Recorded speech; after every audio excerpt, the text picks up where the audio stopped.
Not everything unreal is false. Illusion isn't a lie. It's a comfort with good lighting. It's that perfectly staged scene we create just for ourselves. Think of illusion as a deeply ingrained psychological habit, perhaps even a quiet, soul-level detour. It's that familiar story you've worn so long, that identity you've performed so meticulously, that it simply fits too neatly. It feels right, but the question is it real? Often, this comfort is built upon segregation, a subtle drawing of lines, a reinforcing of distinctions that create a perceived separation between ourselves and others, or even parts of ourselves. Illusion often begins as armor. It's those beliefs that we consciously or unconsciously adopted to shield ourselves from the unknown, from vulnerability, from discomfort. It's the carefully constructed narrative that keeps the messy truth at bay. And this is an unhealthy, unconscious habit. You can picture it like a mask we wear to greet the world, or a comfortable cloak we pull around ourselves to avoid the chill that is reality.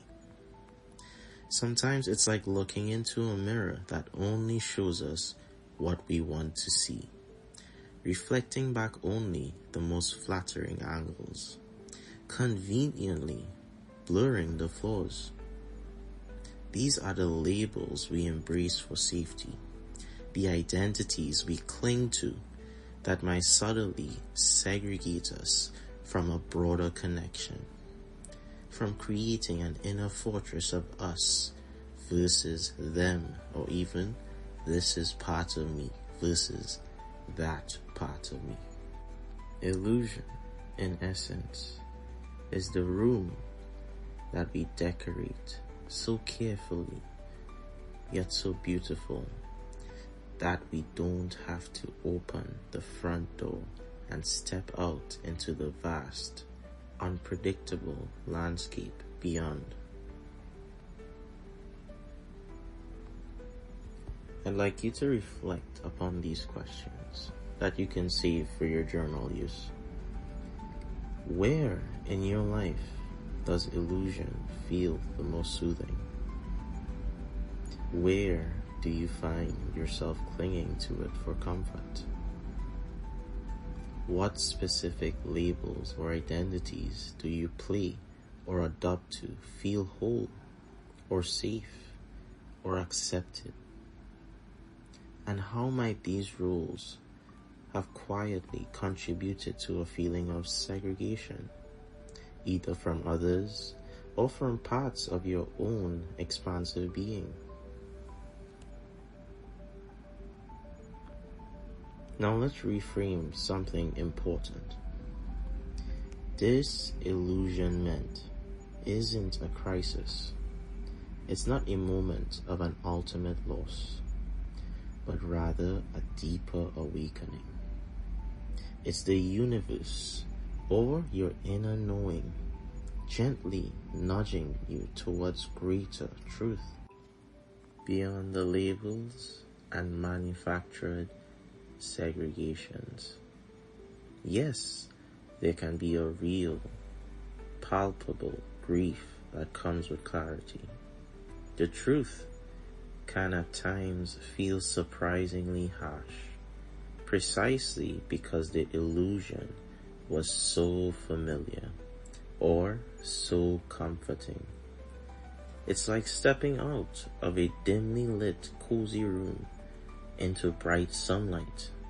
It can sting at first. This is why we often say The truth doesn't hurt. Letting go does. Letting go of the familiar story, the protective armor, the comfortable lighting, and perhaps the very identities that kept you feeling segregated or limited, or what is presently keeping you feeling that way. We don't shed illusions all at once in one dramatic reveal. They dissolve over a period of time, in moments of quiet discomfort, in the courage of asking a better, more honest question, one that challenges the present, past, and future perceived boundaries. Living with less illusion isn't about striving or forcing. It's about cultivating subtle practices. Begin to simply notice when a belief feels too absolute, too rigid, too perfect, especially those tied to specific labels or identities. That implies segregation. Is there any room for nuance, for growth, for curiosity?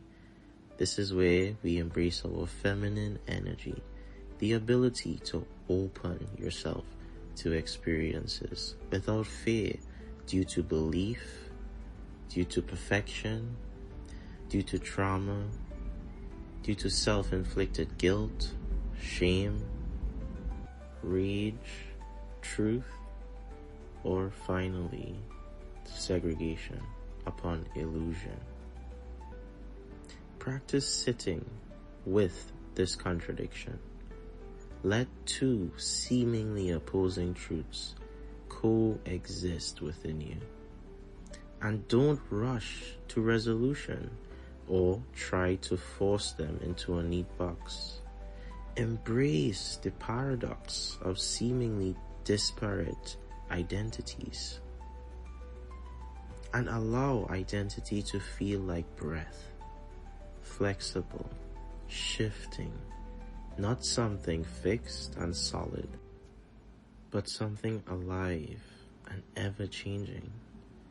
When you loosen your grip on rigid labels, you naturally dissolve barriers and lessen segregation, both within yourself and in your perception of the world. Illusion isn't gone just because you saw it once.